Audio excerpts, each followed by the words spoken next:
Okay, so today we're going to finish talking about specific heat problems. This is the last section in the thermodynamics unit, so make sure that you're working on your worksheet after we finish this video. Okay, so we left off on example 4, and just to refresh your memory, we've been solving problems with the equation Q equals mc delta T. And remember, in this equation, Q represents heat measured in joules, m is the mass of the object, C is the specific heat, right? That's kind of like a measure of how easy it is to change the temperature of a substance. And then delta T is the change in temperature. Remember, change in anything is always the final value minus the initial value. Okay, so change in temperature. Okay, so what we're going to do now is we're going to do a few more basic problems with this equation, and then the last thing in this unit is doing two object problems. Okay, so we're going to be looking at solving problems that have more than one object in them. Okay, so that's the equation that we're going to be using. So, example 4, this is slide 67 in the notes. Example 4 says 5.6 times 10 to the 8 joules. Now, just based off of the units, you know that's going to be Q, because heat is measured in joules, is used to heat a hot tub which contains about 5,000 kilograms. So that's going to be your mass. And because it's water, that tells you what specific heat to use. Okay, so we're going to use a C value. Remember, C is the symbol for specific heat of 4180. If the water initially has a temperature of 25 degrees Celsius, so right here this is going to be Ti, that is the initial temperature. Calculate the final temperature of the water. Okay, so that's going to be our unknown, T final. Now, the way you approach this problem is not really any different from the examples we've done before. The only difference is the level of algebra required to do this problem is a little bit more involved. Okay, so I'm going to switch to another screen to work out this problem just so I have more space. Okay, so write down anything that you need, and then I'm going to erase what's on the screen. Okay, so I'm just going to switch over to over here. Okay, so this is my equation. Q equals mc delta T. My Q, again, is 5.6 times 10 to the 8. The mass is 5,000.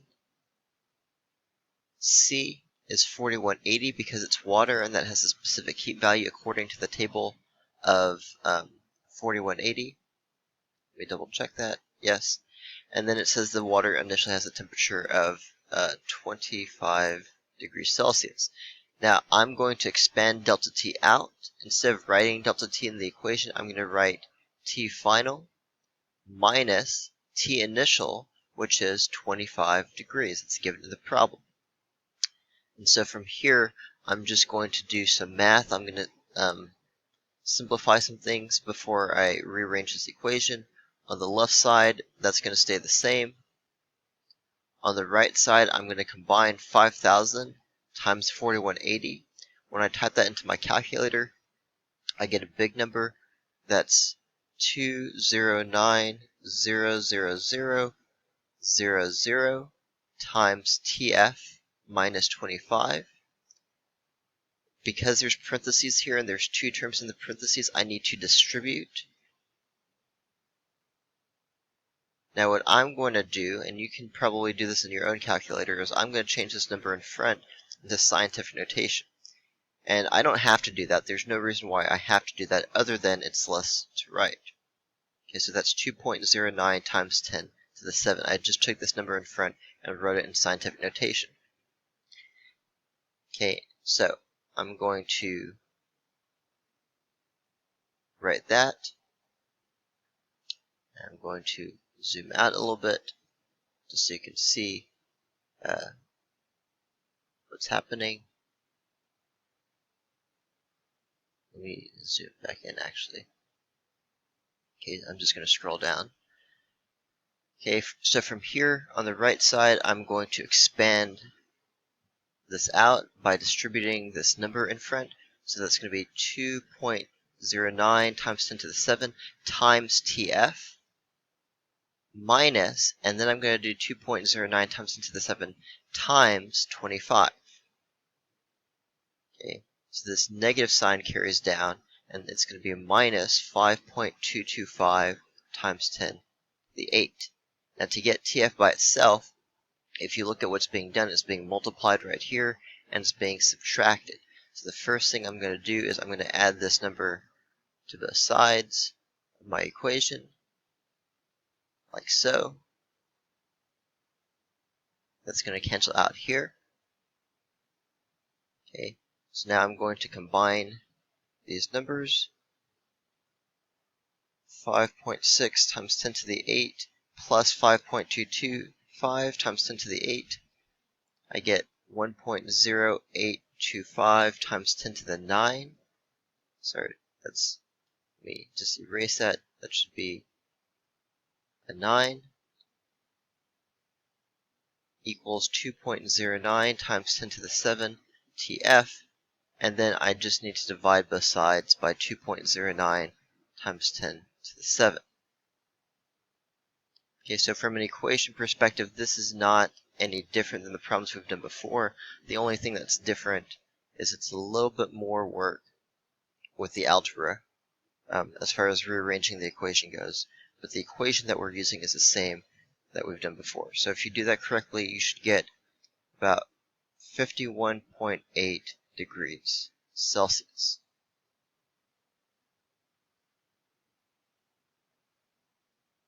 Okay, so that is example 4. Pause it there if you need to. Okay, so I'm going to clear this. We're going to take a look at example 5. Example 5 says a 1 kilogram amount of each of the materials shown to the right are placed on separate hot plates at 0 degrees Celsius and heated for the same amount of time. Explain which object will reach 100 degrees Celsius the fastest. So this is just a concept question. The concept here is that the lower the specific heat capacity, the easier it is to change the temperature of that substance. So which object is going to reach 100 degrees Celsius the fastest?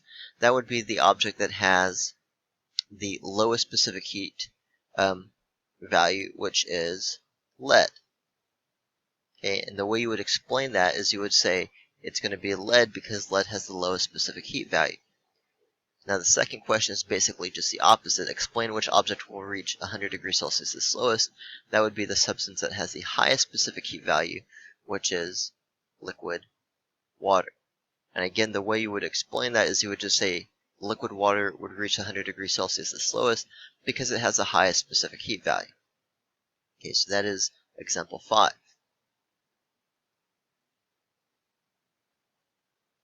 Okay, so the last things we're going to talk about in this unit, we're going to kind of skip past this calorimeter thing. A calorimeter, it says in the notes, is basically just a device used to find the specific heat of an unknown substance. These are used a lot in the food industry. If you've ever gone to McDonald's and you look at the menu and it tells you how many calories are, in a Big Mac or whatever, the way they do that is through something called calorimetry. And basically, it's using the concepts we're talking about in this unit to transfer the heat from the food into water, and then use the temperature change to measure how much energy was stored in that food, or in other words, how many calories was stored in that food. And so this is like a real life application of the concept of specific heat, is finding how many calories are in food. So, but we're going to skip past that. And do take a look at example 5.5. Which of the following is not true regarding heat transfer? This is a multiple choice question. I'm going to convert this to a multiple choice question you can do. So A, B, C, and D. See if you can answer that question. Okay, so let's go through one at a time. Heat is usually transferred in a fluid by convection. That is a true statement. Okay. Typically, you have conduction with solid. In a fluid, like a liquid or a gas, you have heat transferred by convection. B says more heat is required to change the temperature of an equal mass of water compared to lead. That is also true. That's just because water has a higher specific heat value. C, transferring heat to solid will cause its atoms or molecules to increase in kinetic energy. That's true. Remember that temperature measures the average kinetic energy of the atoms or molecules making up an object. That's like the definition of temperature from the beginning of the unit. And then D says heating a closed can filled with air will cause the pressure and temperature of that can to decrease. That's obviously not true. If you heat a closed can of air, the temperature is obviously going to increase, and because the temperature increases, that means the gas particles in the air are going to move faster, and if they move faster, that means they collide more often with the container walls, which means the pressure is also going to increase, and so that's why the answer is D. Okay, so I'm going to clear that. So the last thing in this unit is talking about two-object problems. And basically, a two-object problem is exactly what it sounds like. It's when you have two objects that are in thermal contact with each other and heat is transferred between them. Now, you can almost always spot a two-object problem because, well, number one, there's two objects in them. And number two, it typically looks like you're given a ton of information, like a ton of numbers. Okay, especially specific heat values. You have to be given at least one value of specific heat to solve a two-object problem. Okay, so the way you solve a two-object problem is anytime you have a two-object problem, you're going to solve it with this equation. And the equation is Q in equals minus Q out. And actually, I should be more careful and say you're going to solve it with two equations. One is Q in equals minus Q out, and the other is the equation we've been using, the MC delta T equation. Okay, you have to use both of these at the same time. Now, here's what this equation is saying. If you have two objects in thermal contact and they reach thermal equilibrium, let's imagine you put like a spoon in a cup of water. Then the heat is going to come out of the spoon because it's, let's say it's hotter than the water, and it's going to go into the water. And we're going to assume that none of that heat goes to the outside environment. Okay, that all of the heat coming out of the hot object goes directly into the cold object. Again, we're assuming that no heat is lost to the surroundings. Now, that may or may not be a good assumption, but that's what we're going to assume for these problems.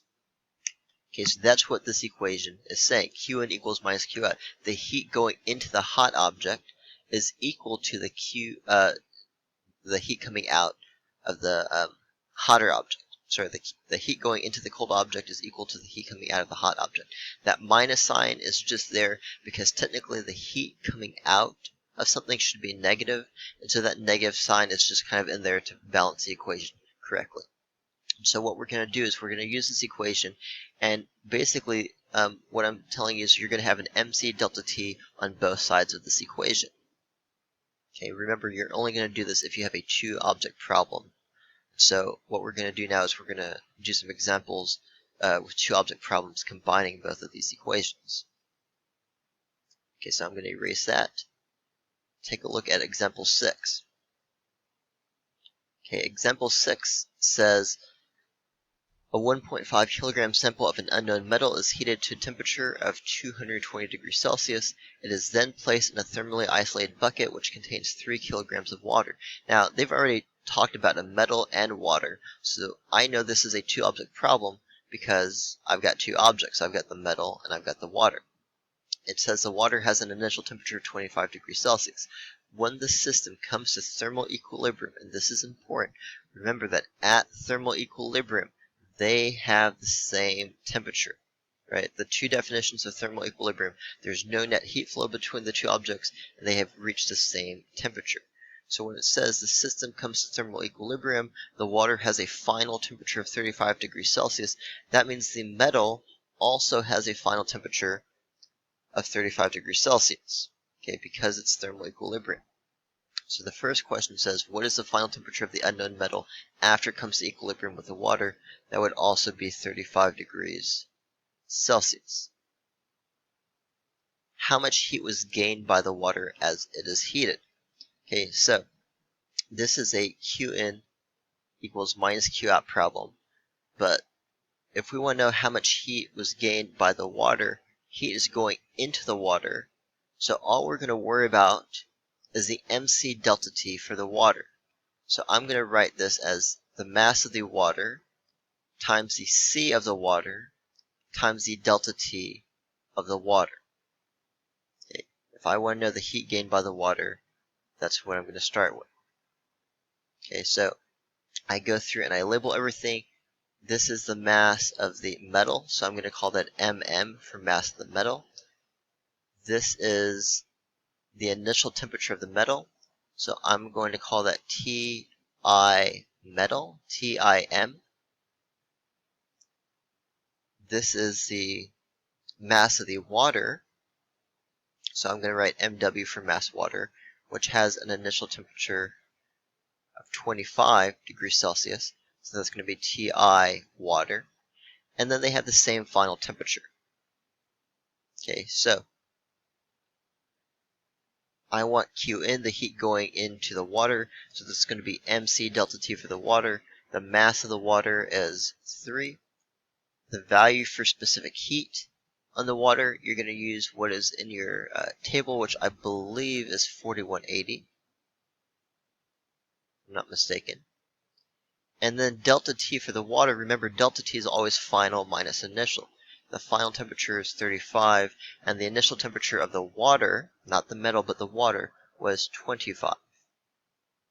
Okay, so I have the mass of the water, specific heat of the water, delta T of the water. So I take my calculator and I multiply those numbers together. And if you do that correctly, you should get a relatively large number. Okay, it is going to be in the hundreds of thousands. That's okay. I get Q equals 125,400 joules. Okay, just using MC delta T. Now the last question is a concept question. How much heat was released from the piece of metal as it cools? So your first instinct might be to try to use MC delta T for the metal, but the problem is you can't do that because we don't have the specific heat for the metal. So we have to use the concept to answer this question, and the concept is that all of the heat that went into the water, guess where it came from? Well, it came from the metal as the metal cooled. Okay, so if this is how much heat was gained by the water, the heat release would be negative 125,400 joules. Okay, again, that is a concept question. You're using the concept that Qin equals minus Q out. The heat going into the water came from the metal cooling. Okay, so that is example 6. Alright, so I'm going to erase that.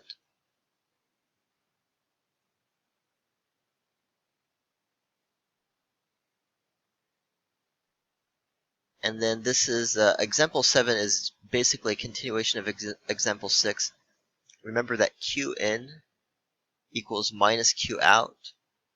And in the last problem, we had these values. Okay, what I'm going to do just to show you how this works is I'm actually going to write out everything.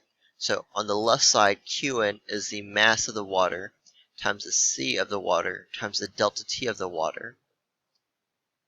And on the right side, I have got the mass of the metal times the C of the metal times the change in temperature of the metal. Now you might ask, how do you know which side the water goes on? Well, honestly, it doesn't really matter. It's not going to change the answer. But you just have to think, whichever object is hotter to begin with, that's going to be your Q out. So because the metal is hotter to begin with, it's on the right side with Q out. Again, it doesn't really matter. So if I want to find the specific heat of the unknown metal, in the last problem, I found that the left side of this equation is 125,400. And on the right side, I have the mass of the metal, which is given as 1.5, the C of the metal, the specific heat of the metal, which is unknown, and then the delta T of the metal. Remember, delta T is always final minus initial. Now the final temperature is 35, because remember the piece of metal is in thermal equilibrium with the water, which is also at 35 degrees Celsius at the end of the problem. So T final is 35 for the metal, and then T initial was 225. Now 35 minus, sorry, not 225, 220. 35 minus 220 is going to be a negative number. That's why it's Qin equals minus Q out. We have to have a negative sign in here to offset this negative over here. Okay, so from here on out, I'm just going to rearrange this problem. I'm going to first simplify on the right side a little bit. I'm going to combine negative 1.5 times 35 minus 220. I would do the subtraction first. If you do 35 minus 220, you get negative 185. and then if you multiply that by negative 1.5, you get a positive 277.5, and it's all multiplying cm. Okay, and so your last step, to get cm by itself, you're just going to divide both sides of the equation by 277.5. So cm is going to be 125,400 divided by 277.5. And so if you do that correctly, you should get a value of 451.9, and don't worry about the units for that. Okay, so that is example 7, just a continuation of example 6. So just really quickly, I'm going to do example 8, but we'll see the way you do these problems is very similar. Okay, example 8, I recognize it right away as a two-object problem because I've got a liquid and I've got water. I'm going to go through and identify my variables. This is the mass of the liquid, so I'm going to call that mass liquid. It's at a temperature of 15 degrees Celsius. So I'm going to call that T initial liquid. Now you might ask, how do you know if it's the initial or the final? So you just have to look at the problem, look at the context of the problem. That is the temperature of the liquid before it's mixed with the water. Right, so that's Ti liquid. This is the mass of the water. So that's M water, which is originally at 75 degrees Celsius. Okay, so that is going to be T initial water. After both liquids have reached equilibrium, meaning they have the same temperature, they are at a temperature of 55 degrees Celsius, so that's going to be T final, and that's going to be the final temperature for both. So just like in the last problem, we want to find the C of the liquid. Because it's a two-object problem, I automatically use my Q in equals minus Q out, and then I'm going to have my MC delta T on both sides. The heat is going to go from the water into the liquid because the water is initially hotter than the liquid. Again, it doesn't really matter. But let's say on the left side, I'm going to have the mass of the liquid times the C of the liquid, which is unknown, times the delta T of the liquid. And on the right side, I'm going to have minus the mass of the water, the specific heat of the water, and the delta T of the water. Okay, so now I'm just going to plug in some numbers. The mass of the liquid is 0.25. C of the liquid is unknown, so that's Cl. Delta T is final minus initial. The final temperature of the liquid is 55. And the initial temperature of the liquid was 15. And then on the other side, I have minus the mass of the water. Okay, so minus 0.4 times the specific heat of the water, which is 4180. Now that's not given in the problem, but you would normally be given that. 4180, sorry you can't read, I'm trying to get everything to fit here actually. Times, actually let me just go ahead and erase this. I want to make sure that I get everything to fit so that you can see what to do. Okay, I'm just going to plug everything in down here. So 0.25 times Cl times delta T of the liquid, which is 55 minus 15, equals minus the mass of the water, which is 0.4, C of the water is 4180, and then delta T of the water. The final temperature of both of them was 55, and the initial temperature of the water was 75. Okay, so to get Cl by itself, I'm going to multiply everything that I can. First, I'm going to do the numbers in parentheses, and then I'm going to multiply. And so I'm going to do 55 minus 15, which if you do that is 40. And then I'm going to take that 40, okay, this is 40, and I'm going to multiply by 0.25. Okay, and so I'm going to finish this up here. 0.25 times 40 is 10. And on this side over here, I'm going to simplify it again. I'm going to do 0.4 times 4180 times 55 minus 75. And don't forget about this negative sign. This negative sign is going to cancel out the negative sign from over here. So if you multiply all these numbers correctly, you should get a positive 33440. If you type all of that into the calculator correctly, you should get a positive 33,440. And so the last step, because this 10 is multiplying here, I'm going to divide both sides by 10. And you should get a value for the C of the liquid, 3344. Again, don't worry about the units for that. Okay, so that is how you solve a two-object problem.